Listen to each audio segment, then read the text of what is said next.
Okay, so I'm an old college houseboy, and the reason I want to start this social movement here is basically because these are where some of like my best memories were made, and the significance of it will actually become clearer much later. But so I want to just talk to you about an idea. Do you guys know where this comes from? Yeah, Inception. There we go, Inception. All right, and so in Inception, this guy asks a question: what's the most resilient parasite? I don't know why he calls it a parasite, but it's the most resilient thing in the universe. And he explains that it's an idea. An idea can catch on with, and it needs nothing, and there's no barrier to stop how far this idea can reach, and it can't be killed. Like, it's more resilient than any virus or anything like that. So I want to talk to you about an idea that's literally not like in Inception, where it was like just the dream world, but literally in the real world. I want to talk to you about this idea that we can use to build cities and transform the world that we live in, and also rewrite maybe at least most of the rules that we live by today. Because a lot of things are kind of skewed, like the world is kind of messed up, and we don't really realize what the cause of all this messed up stuff is. So I want to present to you a way of living, like a lifestyle model, which I think you're going to find very, very attractive. So attractive, in fact, that you will want to not enter the normal economy. That's what I'm banking everything on. And if you do find this idea and this lifestyle pretty sexy, then you, me, and everybody that we know can create a free economy, a genuine alternative to the one that we live in right now. One that's not based on money, right? Because the love of money is the root of many bad things. So instead of this economy being based on money, it's based on the love of doing good, and also your desire to be your best self. So if you think these are two good aims, I think you'll like this economy. And by joining this economy, we can actually solve a lot of society's problems, because that's actually one of the main goals. So set up a new economy which is free, altruistic, and beneficial to all participants involved, and also beneficial to society at large. That's basically the whole idea. So this is just the first presentation of like 6 more that I have planned. Where I talk about various aspects of the world that you're going to live in this economy. And so we start with, so after this video I talk about the specific problems in the South African context that we're going to solve, because that's what's relevant to most of us, but really it can apply to anywhere. It can be adapted to any situation. And so I'm going to talk about the problems that we'll solve, the needs that we'll provide for, and also how we're going to do it without money. How we're going to work in a system which is cash-free and actually better than the money-oriented society that we live in today. So that's the second video. The third video is about just what Cape Town is going to look like, and the kind of like homes people are going to live in, and the places, the facilities that they're going to be able to enjoy around them. Fourth video is about the specific core jobs that people are going to do, and also the supplementary economy that other people are going to have, the other jobs people are going to do, to basically just entertain and keep the core workers comfortable. So I'll talk about that later, much later. And then basically there's 3 videos here at the bottom, where I talk about how this economy is going to be a vast improvement on the one that we have right now by harnessing you guys. So I don't know if you are aware of this, but once you finish your degree here, for a lot of you, you probably are not going to find the job that you want. Are you aware of this reality? Yeah? But this is not, it shouldn't be this way. It's quite frankly a waste. If I gave you everything that you needed in life, would you not want to take that offer if I provided you the house and all the clothes that you need, all your basic needs? Would you not work for free, doing the thing that you love, that you came here for? I bet that you would want to do that, as long as all your needs are met, and you can raise a family happily and proudly. So that's what this video is about. In the next part, we just talk about how we're going to get the humans in the society are going to be given superpowers by stuff like free knowledge and training. Because that's all you really need to become powerful. Knowledge is power, right? That's what you are learning here. The more knowledge you have, the more powerful the society will become as a whole. And then finally, I talk about an app. So I end on kind of like an anticlimactic note, but this is the app that basically serves as your passport and can become everything and everybody that you need in your life through just the app. But yeah, that's the final presentation. In this presentation, I just want to answer or address these 8 issues that might concern you if you're thinking about joining or helping me start this movement. All right, so first of all, let me just explain the basic principle that any sort of economy is built on. What is an economy? An economy is just people working together to get the stuff that they need. And economics is studying about how to make this process more efficient, right? More or less. Okay, so the way any economy works is based on a very simple process, a very simple principle. And that is that one person can provide more than they need to survive. Okay, if you don't know that, then you just watch some TV and you can learn how to survive in nature using nothing but your human innovation, ingenuity, right? Okay, so one person really can learn to survive in nature with just a little bit of education. But with training and organization, large groups of people can produce far more than they need to even thrive in society. And this is why things like tribes are not as strong.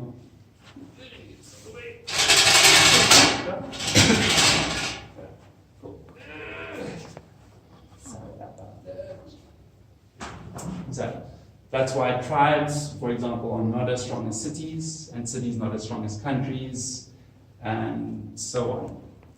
Right, so this is, by the way, is the last slide of all of the entire series, and by that time you will see how I've laid out the path to success with clear, achievable goals, and how we as a people can move onward and upward to maybe not just stop at South Africa, but make it a global altruistic empire, and I'll explain what that looks like a little bit later, but I'm getting a bit ahead of myself.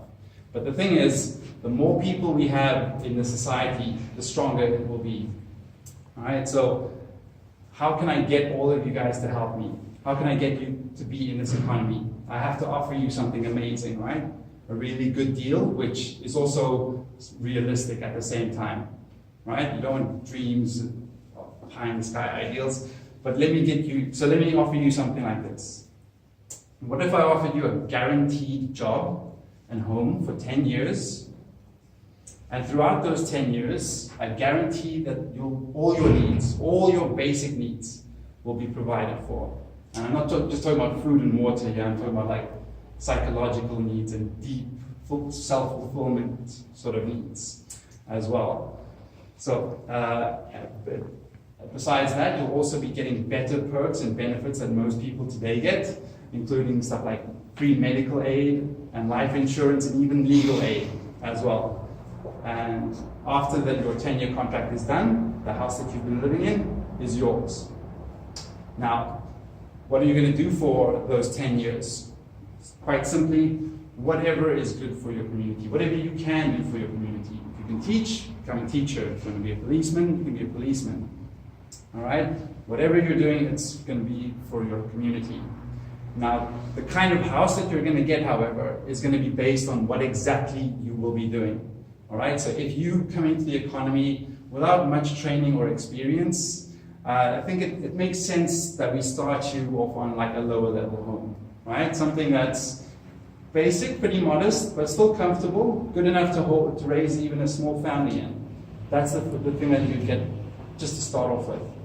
But if you do get some training and experience, then you can get something a little bit better. You can unlock the professional level, the pro level. So this is where your teachers and the policemen come into after getting their training and having a little bit of experience. All right, this is the home that you get.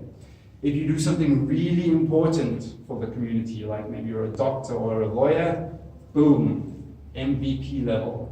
All right, and remember that people that are working and living like this are doing everything that they do for the people living around them, living in their community. So because whatever people are going to be doing in this society, they're doing for their community, I reckon you can guarantee respect, and because at the same time you will be assured that you can raise a family, come very comfortably. We also guarantee respect, dignity in this economy. All right, so there is one big catch, and that is that you will not be paid in money. You will be paid in something that is similar to money, but actually works a lot better than money. And I go into that in more detail in the second video, in the second presentation. All right, so yeah, do you guys know what cryptocurrency is? Bitcoin? Yeah. Oh, that's a cryptocurrency. So basically, yeah, that's the kind of money we're gonna be creating. Stuff that is not really the same as the money that's printed by the banks, but still valuable because you'll see how you get everything that you need in this economy. So, right. So how does that deal sound so far, by the way? How many of you guys would sign up for something like that?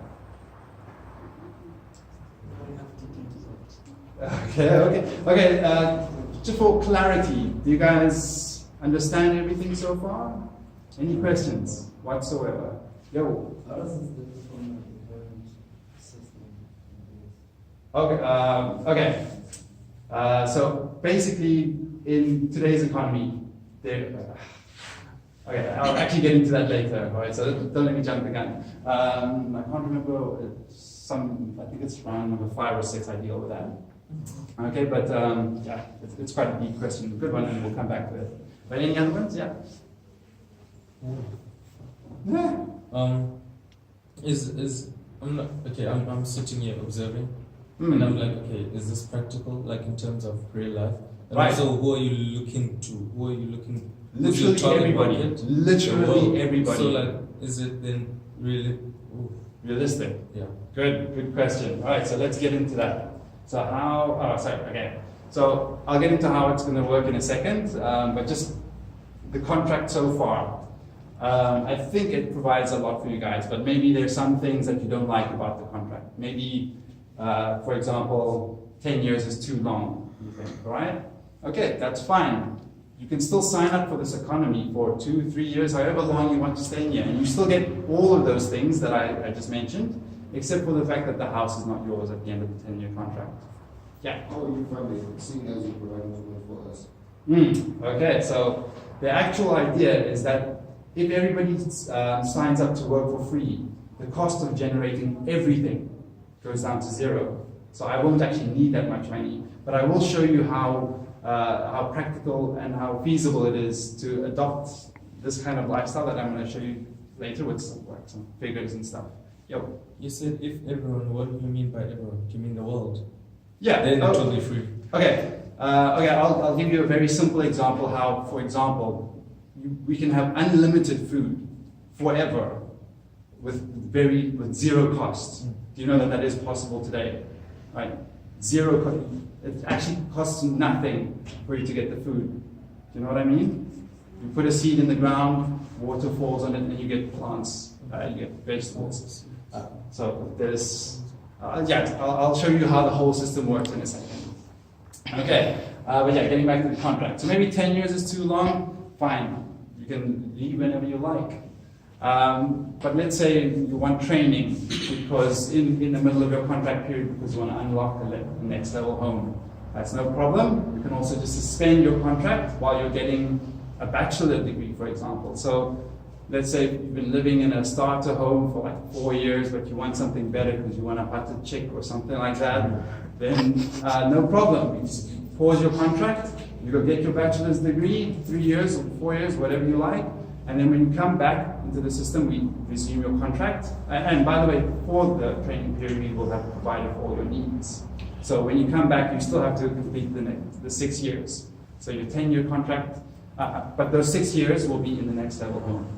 All right, and then once so it started as a 10-year deal, now it's a 13-year deal because you got the training, but at the end you have 6 years in a pro level home or MVP level home, and that's what you take, and that's what you have at the end of your 13 years or 14 years, whatever it is. But yeah, okay, and I won't get into this one, but basically the system is going to be very flexible because that makes it more attractive to more people, right? So it makes more sense for us to be flexible. And also, by making it easy for us to get people in and out of the system, I think that'll sort of like ensure a strong, like adaptable society that everybody thrives in, and it thrives in itself. So after your 10-year contract is done, you can sign up again for just better and better rewards each time. Okay, so now maybe you're thinking, like, maybe some people, maybe you're worried, like the rich, why would the rich support this? Why would people who already have a job want to do anything or support the free economy? Like, could you tell this to why would your parents want to be a part of this, for example? By making, how can I say, by giving everybody around you something to do, you take them off the streets so that they can't actually commit crimes, they can't be homeless, because there's no reason to be homeless in this society, all right? Because today we talk about having no jobs and there being no work. But do you understand how ridiculous these statements are? Like, we have a lot of problems. How can we have no work or no jobs to do? There's a lot of problems out there. The problem is that there's no money in solving these problems. There's no profit in solving these problems. That's why these problems go unsolved forever. And they will never be solved, and as long as the system stays the same. So if you make the rules like this, as long as you are willing to do something for your community, you will get what you need. Then there's no reason for somebody to be homeless or jobless, right?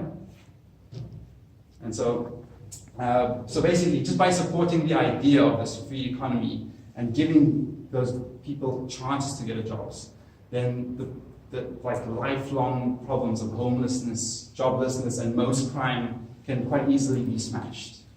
All right, and I'll talk about that in a bit again. But yeah, coming to you guys earlier, how's the system going to work? So, yeah. Can I just ask, what are the foreseeable problems in that system? I can't see any big problems. The only problem is really getting people to buy into it. That's the only problem. There is like a minimum amount of people that you need to start this thing, but it's quite a low number. It's something like 2,000 people. If you have 2,000 people, you can start something that's quite powerful. But yeah, once you completely understand this economy, I don't think you'll see a problem, actually. But yeah, we can talk at the end. Yeah? There's some sort of like entry fee that you need to pay for joining the school. No, there's no cost to anybody. Literally, okay. The end goal is literally if everybody. Okay, yeah. Let me just finish this next part, and you'll see what I mean. Okay, so how is the system going to work? Well, I promised that I was going to provide for all your needs. So if I have people working for me, the first thing that I should get them to do is provide the needs for each other. All right. So what is the most important need that any society has? Food. Right? People need food, and luckily, this is a job that literally anybody can do, or almost anybody that has hands and legs can do this job. Right? So it doesn't matter what training level you're at. So let's start with farming. So how many farmers do we need, and how much can they provide, and what do they need to provide that stuff? Now, by the way, this is going to be a YouTube video, and the format is going to be quite different from a normal one, in that I will connect, when you see this, when this goes out online, you'll be able to click on this thing on your phone, and then you can link to that article, and you'll be able to listen to the guy who did this thing, talk to an interviewer to explain how he did it. But basically, as you can see here, a guy took 100 farmers and he was able to grow food organically, sustainably, for 10,000 people on an area the size of one city block, using just basic greenhouse techniques. And this was in 2013, 5 years ago. All right? So that's quite a lot of productivity, right? You can see how we can sustain a lot. Now, by not needing farmland, by having this right next to where the free economic citizens are living, you actually have a lot of benefits, and the costs go down dramatically. Because if you grow your food nearby, you save time. So when the fruit comes out of the ground or gets ripe, then you just carry it across the street, and then all the people, you guys in the economy, for example, can enjoy it then and there. Right? So your food is fresher, better quality than if it's traveled for hundreds of kilometers or from another country. You also don't have to pay delivery costs, which are huge. Right? You don't have to pay for fuel, you don't have to pay a driver, and you don't have to buy a truck if everything is just going across the street. All right? And also because the food that you are eating is going to be grown right next door. If something's wrong with it, or if you want to find out just the whole process about where your food comes from, you can go there and do something about it yourself. So now think about, what does this cost? What does it cost for 100 farmers who are working for free to provide food for 10,000 people? All that you need is literally what's in that picture, minus the trucks, as I said. So what are the costs there? How much do you think that is?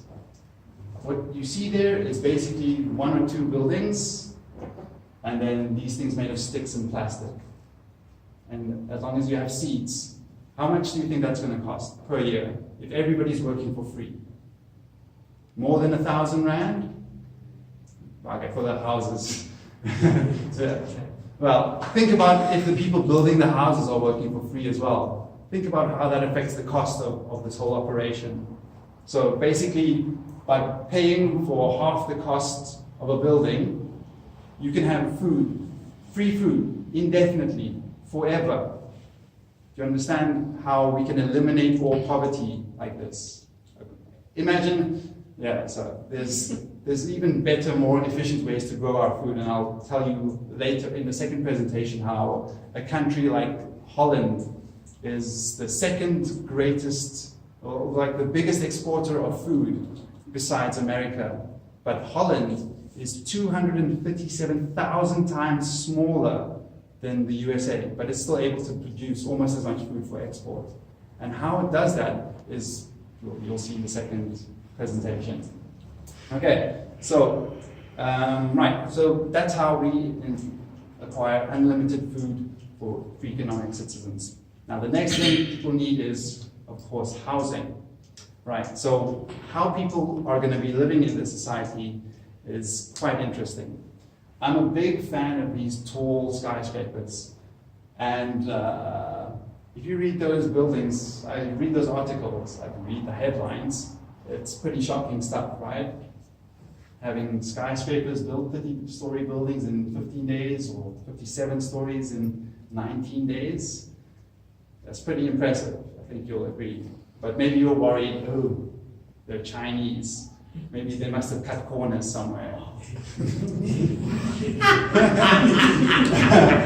Well, okay, so let me just show you.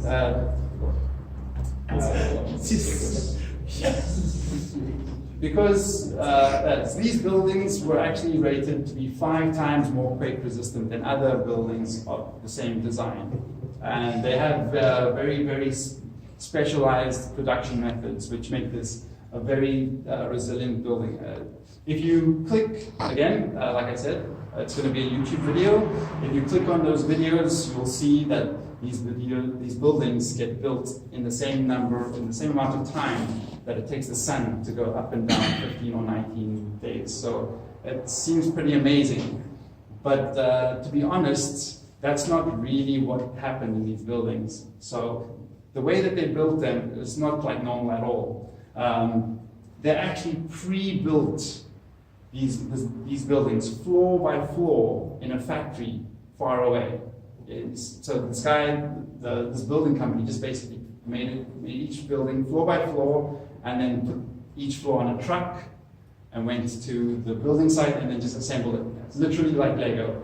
That's what he did. And by doing it that way, there was no dust and very little noise involved, and the inconvenience to the citizens in the surrounding area was minimal, right? So, and also because most of the construction happened on a factory floor, not with people suspended many hundreds of meters in the air, there were almost I don't think there was a single injury, or not a single significant injury in the building of these two towers. So the way you think about China maybe needs to change. They got their stuff on lock. The best thing about this building is not actually the safety, it's how cheap it is as well. So, to give you an idea, the industry standard for building skyscrapers has a cost of $1,200 per square foot. This building, the T30, was made at a cost of $1,000 per square meter, which is 10 times as big as a square foot. And so it's an extremely inexpensive and economical building. Now let me put the cost of this building into context for you. So this one was built in 2011, and there are 17,000 square meters in that building, and at a cost of $1,000 per square meter, that means the total cost of this building in 2011 money at that exchange rate was 120 million rand. So, okay, so it's still a pretty big number for you, but let me put that into context even further.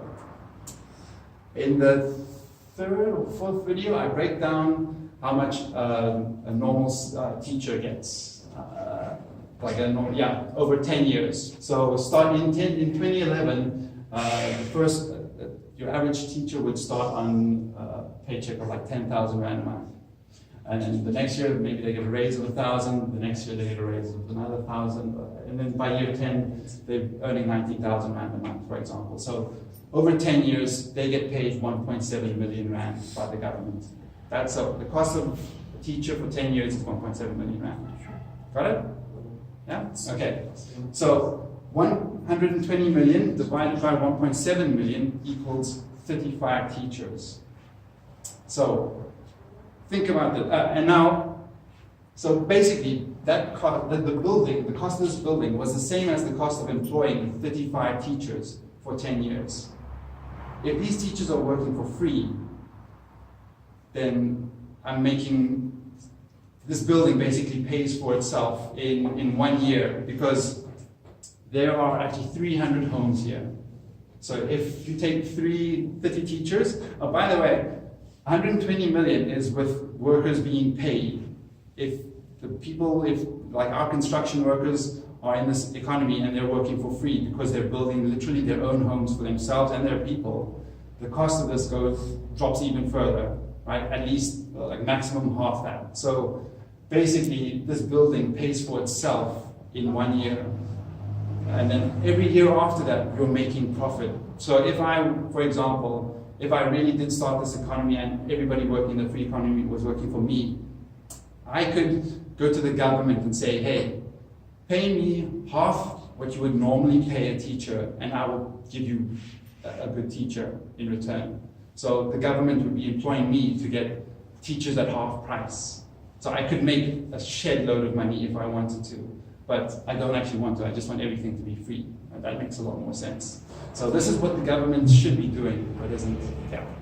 So I feel like the system caters to like middle class situations. So in the building, for example, who would clean the bathrooms, and would they get a whole house for cleaning bathrooms? Right. So the cleaners, people doing jobs that are very easy to do and not very difficult, there'll be very high supply of workers, right? So it's going to be like a supply-demand thing, right? So if there are a lot of workers that are needed to do this job, but there are basically, so a cleaner, let's start with that example, a cleaner would get like a starter level home, right? And they would still live in that community. Oh. Yeah, so so the idea, and I'll get to it a little bit further, is that inequality in the system is minimized.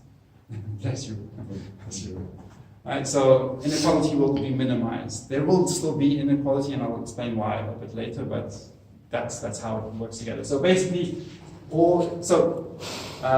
MVP level homes, for example, would be the homes at the top. They would be the penthouse apartments, right? And there would be you would only need a few of those apartments because you only need a few doctors and lawyers to, take care of a large group of people. And that's probably realistically, maybe also you're not going to get that many people to do that job. Actually, no, I take that back. We can make another building for our penthouses. So yeah, within this one building, you will have different levels of society living. And they will be sharing the same facilities. You will have your lawyers and doctors up here, your teachers and policemen and social workers and nurses here, and maybe your cleaners here, for example, cleaners and gardeners there. So they're all working together, making sure that the environment that they're living in is clean. So that's why these people are going to be able to stay there, but their homes will be starter level homes. The pro level homes will be here, so everybody can enjoy a better view maybe. Maybe their home will be bigger, for example. So there will be there will be inequality, but not really classes as much. I hope classes can be like a thing of the past, where but that's for much longer, much further down the line. So if the safety and the cheapness in the PhD, there's also the eco-friendliness. And it's very eco-friendly, but this is taking too long, so I'm going to bore you guys for too long. But by building homes like these, we can save 12,000 tons of carbon dioxide a year because they're more efficient, energy efficient, and 15,000 less trucks of concrete were needed in the production of that. And so, because less weight, less steel was needed as well. So the actual materials needed for building such a building are much lower. So this is, I think, the way we should build things in the future. All right, so that's how we provide free food and free housing. Okay, because also it only took 200 people about 2 to 3 years to build these buildings. Now, if they're on 10-year contracts and they're working for free, that means they will build at least 4 more buildings like these for me, right, over 10 years. So that means I have 1,200 extra homes from these builders that are working for free, right? So imagine how many. So I have now 1,500 homes basically by offering 200 people all their needs provided for. You know what I mean? So there's excess. We have excess homes. We will have excess food. We'll get to the point where we don't need to build anything, or we don't need to even spend time growing food. We will mechanize these things. In today's society, having your job taken by a robot is a bad thing. In this society, it's not at all a bad thing, because there will be other things that you can do with your time, more human necessary.